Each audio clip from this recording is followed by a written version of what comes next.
I want to introduce my guest for tonight on this Zoom call, and it is a colleague of mine who I'm always harping on about, who wrote this wonderful book, Anxiety is a...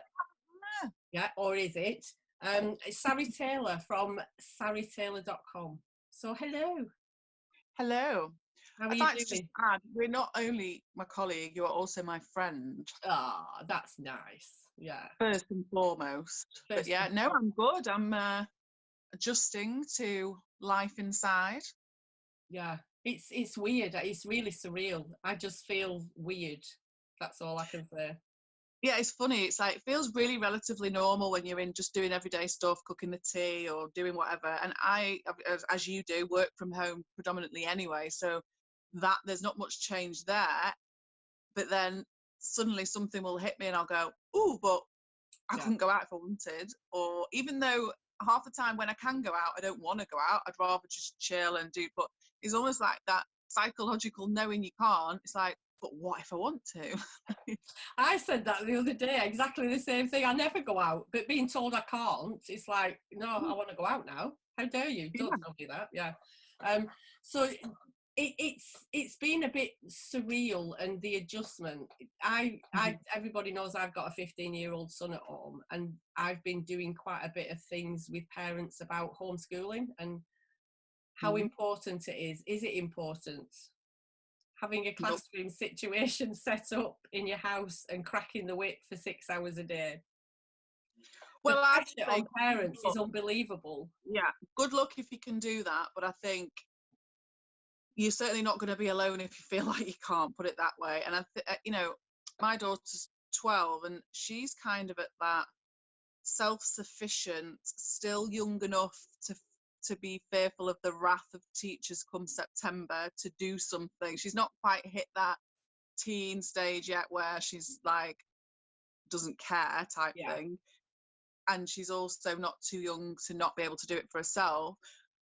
But I have actually been saying on a day-to-day basis, when she seems like she's sat there for ages, she's doing stuff like, it's okay, it's sunny, go in the garden, just go and play, just go and chill, just, it's all right, you know, because we're in this really for the very much medium long term at the moment, and it's unrealistic to think that we can maintain order and structure.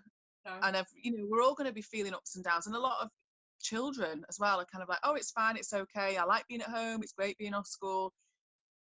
And yet there's no way that there's not some level of thinking going on in the back of their minds that this is strange, we've not done this before, what happens next, and the uncertainty and the unknown. So they will also be struggling as we are up and down, but maybe not verbalizing it quite the same. So I think we've got to be mindful of that, of making sure they've got space to just run about, play, do not very much, you know, sit on their phones if so be it, chatting to their friends, like just to normalize. You know, they're used to coming home and that's their space to relax. Yeah. And I think for me, the big thing is to have some sort of a structure, but not necessarily educational. It's like we're having Sunday dinner tomorrow because Carl's got to go back to work. And it's like there's no end to the week anymore. The weekends don't seem to be weekend. It's like that's the bit I think that I'm struggling with, if anything, is that Monday doesn't feel like a Monday because Saturday doesn't feel like a Saturday type thing.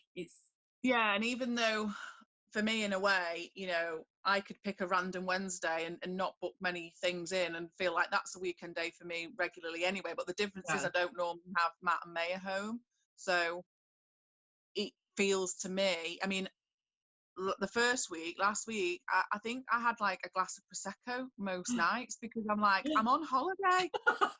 And I'm like, I can't be like having this holiday mindset for the next, like, I'm not on holiday. Obviously it's serious and I would never go out. And I'm not, you know, people are seeing on social media saying people are treating it like a holiday. They're sat in parks, like absolutely not doing anything like that. But I mean, it feels like a holiday in the sense that I don't know what day it is, I don't know what time it is, and actually it doesn't matter anymore, which is interesting for me. It doesn't matter what time it is.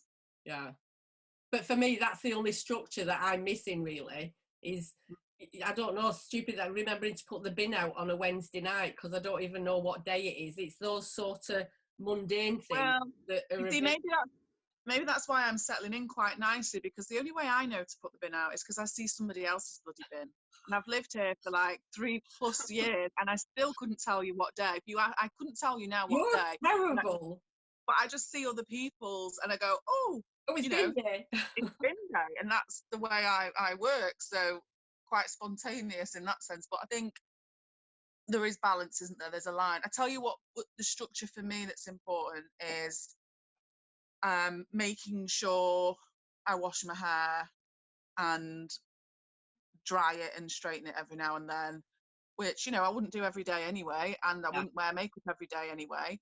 But just to kind of feel that I'm still taking care of myself and I'm still caring about what I look like and all that yeah, sort of stuff to a degree. I mean, you know what I mean? But just feeling clean and yeah. hygienic. It's very easy to, you know, stay in your pajamas and That's think it. like, Yeah. I'm actually embarrassed to say that for the first time ever in the last couple of days, I've had to go, have I brushed my teeth today? And I can't quite remember if I have, because normally I wouldn't leave the house in the morning, Yeah.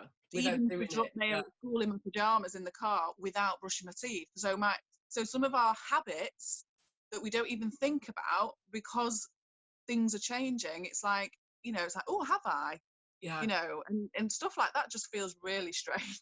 And I think that what you're saying about habits is a really good point, is our habits are having to change. We're having to change our habits. You did a really good, I was watching one of your lives earlier on in the week about eating, and when the shop was due to shut, you thinking, I'll just nip up and I'll get some more stuff.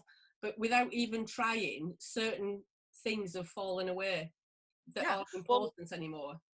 yeah, because I'm a bit of a chocoholic and absolutely love chocolate. I mean, again, this is all a story that I make up because I'm actually, you know, a chocoholic who for the last week or so has not really eaten hardly any. So am I a chocoholic? Yeah. Maybe not. But I certainly have this thing where the local shop would shut at 9 p.m. and it'd get to 10 to, and because I know it's shutting at 9 and then that's last chance saloon till the next day, I'd be like, do I want some more chocolate? Do I need some chocolate? Should I just nip and get some? Should I just nip to the shop? Just a And gift. yet, yeah, and yet the shop's still open because it's, you know, it's selling food and Food. drink, so it's still open. But my mindset has just changed without me having to do anything to, it's not essential. So it's, I'm not going to nip in the shop every night for chocolate. Why would I do that? Why would I risk for myself or anybody else just for chocolate? And so, and in all honesty, I've not even really missed it. But see, I find that really interesting, that things just fall away without us trying to do anything. If Yeah. our focus is on something else, things that Mm. we've done for weeks, years, months, whatever, suddenly we're not doing them. And And the reason I would, if I said to myself, right, you have got to spend 2 weeks and you're not having any chocolate, or give it up for Lent or whatever, you know, you're not having any chocolate for a week, I would miss it. And the reason I would miss it is because it'd be on my mind yeah, constantly. Oh, I can't have chocolate. How many days? Oh, I can't. Oh, and if I do, I've spoiled it and blah, blah, blah. Where's your willpower? And beat myself up. And I would want it more. But I've had so many other things to think about. So rather than, oh, have I got chocolate in? I'm actually now, have we got bread and milk? Like, yeah, what essentials do we need to get by? Have I got what I need? Have I got what I need for my daughter? You know, and yeah, that's as far as the thinking has gone. And it's interesting because that has just meant that as a result, my behaviour has just changed. I haven't been eating it every day. And to me, that's a good example of what often we really focus on the behaviour, like I've got to stop this or do more of this, or, and we try and force ourselves into doing a different behaviour. And it may work temporarily, but more often than not, it falls by the wayside because it's not about the behavior, it's the thoughts creating the feelings, and then the behavior is like the consequence of that. yeah, And so my behavior's changed, not because I've stopped myself having chocolate, but because my thinking has changed. yeah. Which I love. I And think that's why I love the three principles, because it's really a simple process. We both trained in the same place in Manchester doing psychotherapy, and there's an yeah, awful lot of theory, and the DSM number 8 book that's like a doorstop that's got all this stuff in, and there's an awful lot of studying involved in it.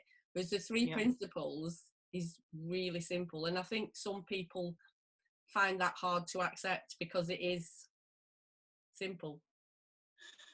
Yeah, because I think particularly, I suppose you and I are similar in the sense that, you know, we've both done all that training, and I'd say you're a bit more even course obsessed than I am.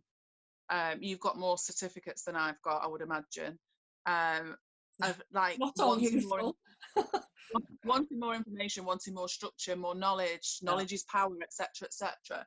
And yet, I was having this conversation with someone interestingly today, where I was saying, actually, some of my clients now pick this stuff up way quicker than I did. And I believe that's because when I was exploring these 3 principles and the simplicity of them, part of my resistance was what I thought I already knew as a psychotherapist. Yeah. Oh, well, how does that link to this theory? And what does that mean about my past? And what does that mean? And all again of that overthinking, that anxious thinking that ultimately with the 3 principles just doesn't matter. Yeah. I was talking to somebody the other day about if they weren't anxious, or them being protective about their anxiety and what that meant, because we can't get rid of anxiety 100%. It's part of being human, and there are times where we need to feel anxious. It's a survival mechanism. But if it'd be really, the world would be a much more scary place without it. Yeah. So there's a reason for it. But when it's impacting on our lives, and I was having a discussion about what would you be giving up if you gave up anxiety? Because, you know, an awful lot of somebody's life can be taken up with anxiety. So it's kind of like sometimes we've got to give something up. And if we're thinking I have to give it up, then we want to hang on to it even more, if that makes sense. Yeah, and I think when people describe their life, a lot of their life being taken up with anxiety, what they're misunderstanding is that their life is not being taken up with anxiety. Their thinking is completely overrun with anxious thoughts. Yeah. And so ultimately, it's about understanding that and seeing that and allowing that to settle, that will then, their life won't then be full of anxiety, because it can't possibly be, because if they're having other ways of thinking and their thinking changes, then so will their feelings, and then their behavior will also adjust and change. And I like see, that's why I said that, because what you were saying about the chocolate earlier on, to me, is exactly the same with anxiety. Yeah. If your thinking about it changes and the stories that you make up changes, it just falls away without any effort. And we don't need to be focusing on it. You know, if I've done it loads of times where I said, right, I'm going to stop eating chocolate. I'll just replace it with something else. Yeah. I'll just drink more wine, or I'll just stick my head in social media more, or I'll find other ways to distract myself, because just trying to stop the behavior is not getting to the root of where it starts in the first place. Yeah. And only then, when we understand that it comes from the thinking that's creating the feelings, and then the behavior is a result of that discomfort and wanting to get away from it or whatever it is, once we understand that, we don't need to replace it with anything. And it's kind of, for me, I don't really put pressure on myself with stuff like that anymore, because I see how pointless it is, and that it will swap and it will change to other things. So every time I feel like I'm in, I don't know, a little bit of a rut, or I'm eating too much chocolate, or I'm doing things, you know, I'm not doing any exercise whatsoever, and I want to change patterns, rather than going, right, how do I start? Which gym do I join? Which motivational book do I read? I just go, I'm just going to go and explore the 3 principles a bit more and see what happens. Yeah. You were going to say something about Bill Petit then. What did I butted in? Yeah, Dr. Bill Petit used an example about anxiety, which I really quite like, is about, and I'll do it absolutely no justice whatsoever. I think sometimes if Bill ever watches my videos after we've had like a mentoring session or anything like that, he must be like literally in his head going, that is not what I said, Sarie. You have just completely ruined that. But anyway, my version of it. Your version of Bill Petit. Yeah, it was a much more in-depth, detailed story to this. He's a great storyteller, but I'm just going to give you the shortened version of that. When a plane is heading towards a runway, okay? And it's getting to the beginning of the runway. Straight away, that plane is designed. If you go slightly off course right at the beginning, it starts to beep, like beep, beep, beep, beep, beep, beep, beep, beep, and it's telling you internal alarm going, you're off course. Now, it does that right at the beginning. And that's what anxiety is. It's telling us early warning signs, you're off course, get back on course. And the reason anxiety is good in that sense is because, in the same way as that plane, imagine if that plane waited until you were just about to crash into the mountain to give you the alarm sign. It could be well too late. Yeah. And so anxiety is that early warning sign of you're off course, you just need to reset, you just need to get a little bit back on track. And I really like that, because I think sometimes when feeling anxious and feeling uncomfortable, it's like, oh, I hate this, I want rid of it. I mean, if I had £1 for everybody that says, yeah, but it's just awful, I would be so bloody rich. Yeah. And, you know, and so actually it's just kind of, you know, my nephew's screaming in the background. I don't know if you can hear him. This is life in isolation, friends and family. Bless. Yeah, it's that warning sign that's actually better to have, to be finding that actually you've got 3 seconds before you're hitting that mountain and it's game over. Yeah. And I think that's something else that makes more sense to me now than it's ever done, is that when people say, there was something about mindfulness on the television and I was watching it, and they were saying about welcoming anxiety and exploring it rather than trying to push it away, but looking at it, where do I feel it, how do I feel, what am I experiencing, rather than trying to block it out, because trying to not be anxious means that you need to think about being anxious in the first place. So it's kind of, yeah, it's completely pointless. Yeah. And anxiety isn't a thing. It's not it's not a monster that people sometimes like to see it as. It's this thing, and I'm going to fight this, I'm going to beat this. Well, you're talking about a part of yourself in the moment. Like, it's a part of our experience that we're creating through our thinking. So it's a part of us, and that's why the fighting it and the seeing it as a monster and wanting rid of it doesn't work, because you can't fight with yourself. You're just going to go around. And what you were saying about the aeroplane, you don't want to get rid of it. You don't want to fight it. You need to listen, just pay attention to a certain extent. Yeah. And it will pass. Listen. Yeah, it's telling you something, and it's your body's response to your thinking, and it's doing exactly what it should be. And actually, that is a good thing. As uncomfortable as it feels at times, that is how it's supposed to work, and that's what it's doing. Yeah. And, you know, I wouldn't describe myself as an anxious person. I've had times in my life where I have felt anxious. But with all the stuff in the news and on social media at the moment, I've stepped away from a lot of it. I watch the news once a day, just in case anything's changed that I need to know about. But I've stepped away completely, because it was coming in waves for me, and it was like, shit, what's happening? And it's because of all this information thrown at you. Everything that I see that has the word corona in it on Facebook, on Instagram, wherever, I do not click on it. Because as awful as this sounds, I do not need to know who has died, what age they are, what their profession was, whether they had underlying conditions or not. Knowing that stuff is not going to change whether I get a virus or not. All it's going to do is make me feel shit in the meantime. So I'm choosing that whether I get the virus or not, I will take practical steps to protect myself, because I'm a sensible person. But that's it. And I don't need to know all the details. I don't need to know the ifs and buts of everybody's lives and how many people are dying a day, because I'm going to take the sensible steps that I'm asked to do anyway. So I don't need scaring into it. And that's as far as it goes, because actually, why do I want to spend the next however long, whether I get coronavirus or not, suffering in the meantime? You know, I'll have my peace of mind right now. Thanks very much. For now. And I think it's really important. Our mental health does impact on our physical health as well. Of course it does. And your immune system. That's it.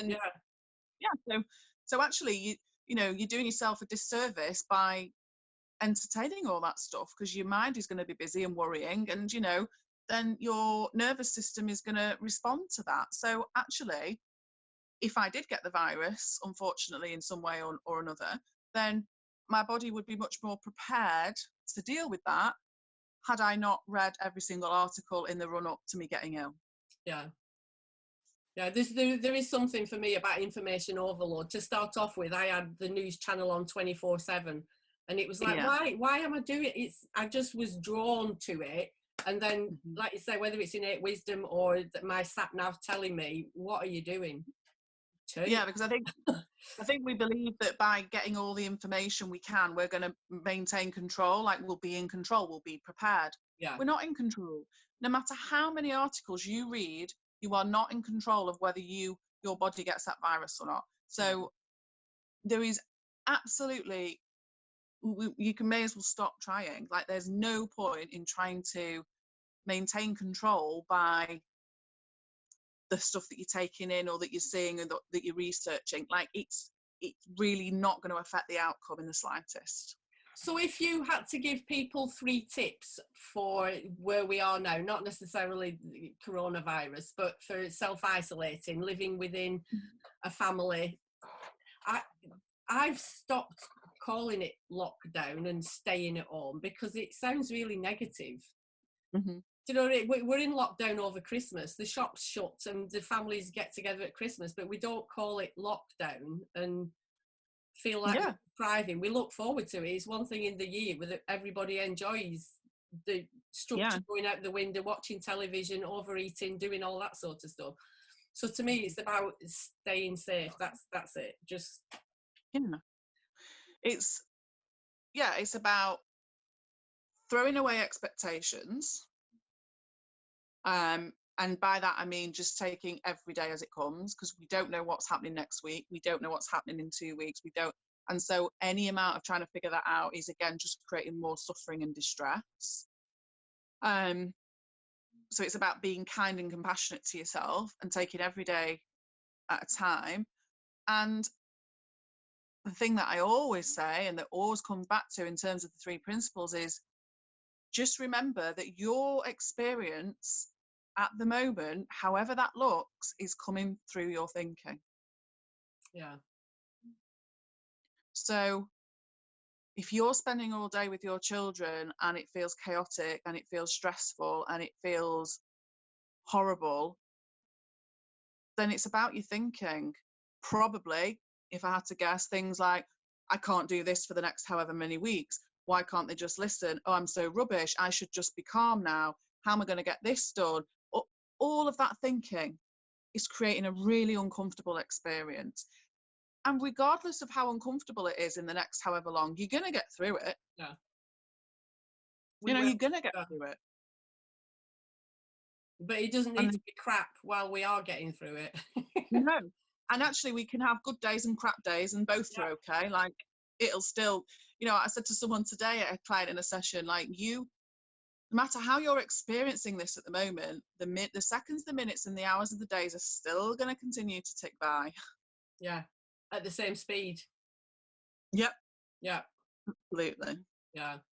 So have you got a one tip that you would pass on to people?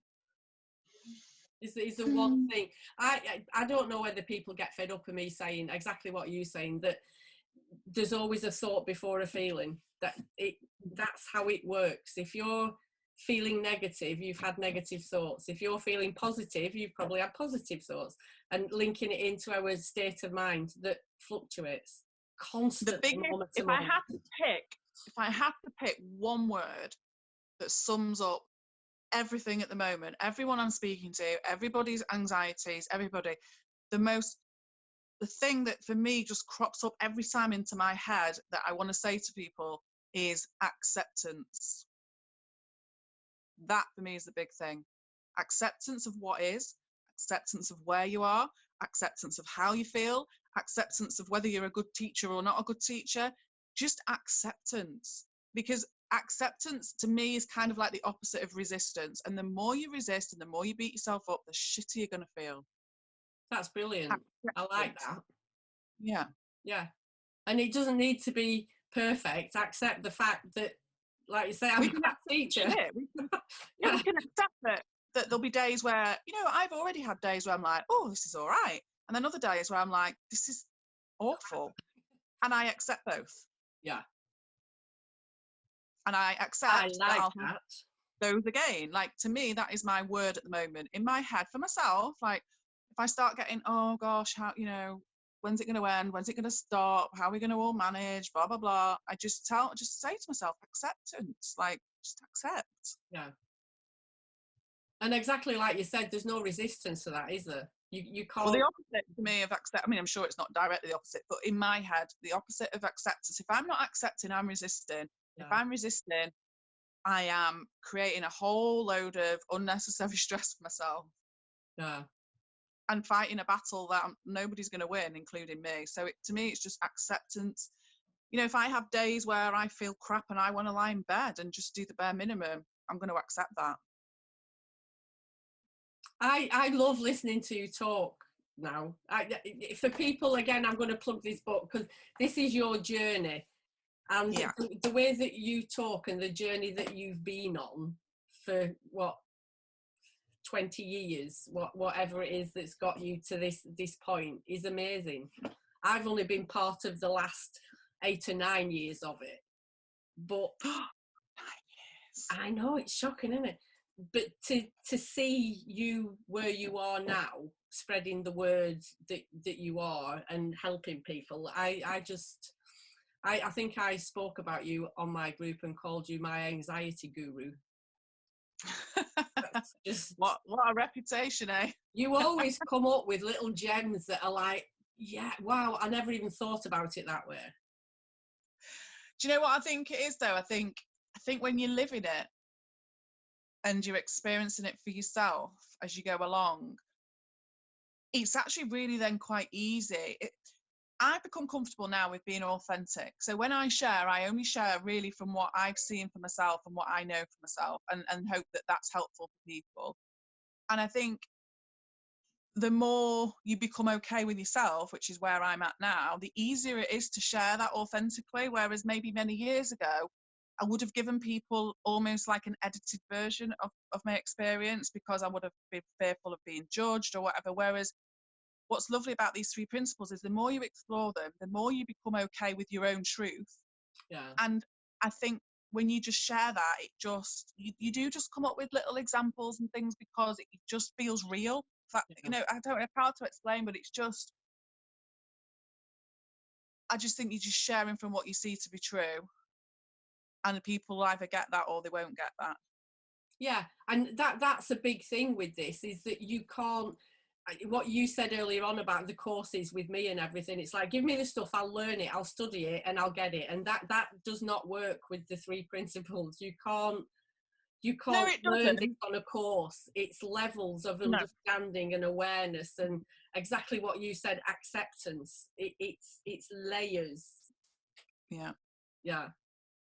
You can't fast track. You can't get to that sense. Because I think the other thing as well, I'm not sure whether you froze, for me is it's not just the understanding about it, it's the truly knowing how the 3 principles work, like gravity. You don't challenge it, you don't question it, you just know that that's how it works.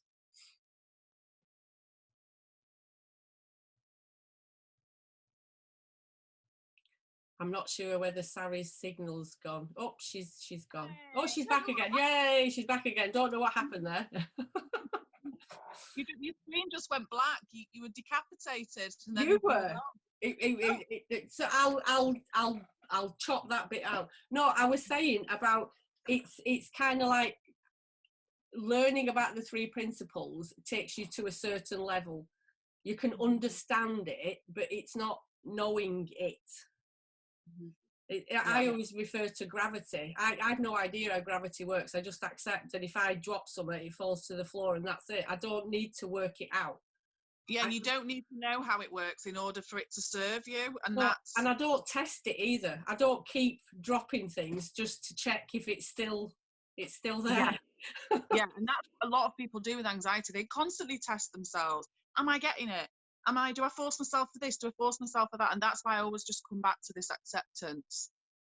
Just follow your gut instinct, accept what is, and the rest will just come. Yeah. And that's uses less energy. Yeah, it does. It's not as knackering, it's not as tiring as when you're resisting and fighting and all that sort of stuff. It's more, like you say, it's kindness, it's compassion. It's not making everything into a challenge. Yeah.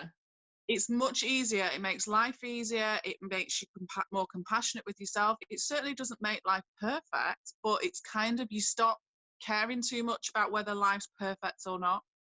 Yeah.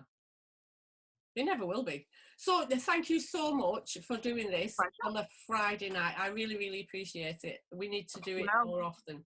So tell people how they can get in touch with you if they want to, or follow you on Facebook. All of my social media is at Sarie Taylor Coaching, and my website is just spell it. It's a weird name. You don't think it's weird, but it is. This is how I say it when people ask me. It's S for sugar, ARIE, Taylor. My website is sarietaylor.com. So if you just remember that, you can find all my social media links on there. Yeah. Brilliant. And there's books, there's downloads, there's freebies, there's all sorts of stuff on your website. Yeah. Loads of stuff. Yeah, loads of stuff. Well, thank you so much, darling. Thanks for having me. And I'll be in touch soon. Very soon, yes. Take care. Take care. Bye.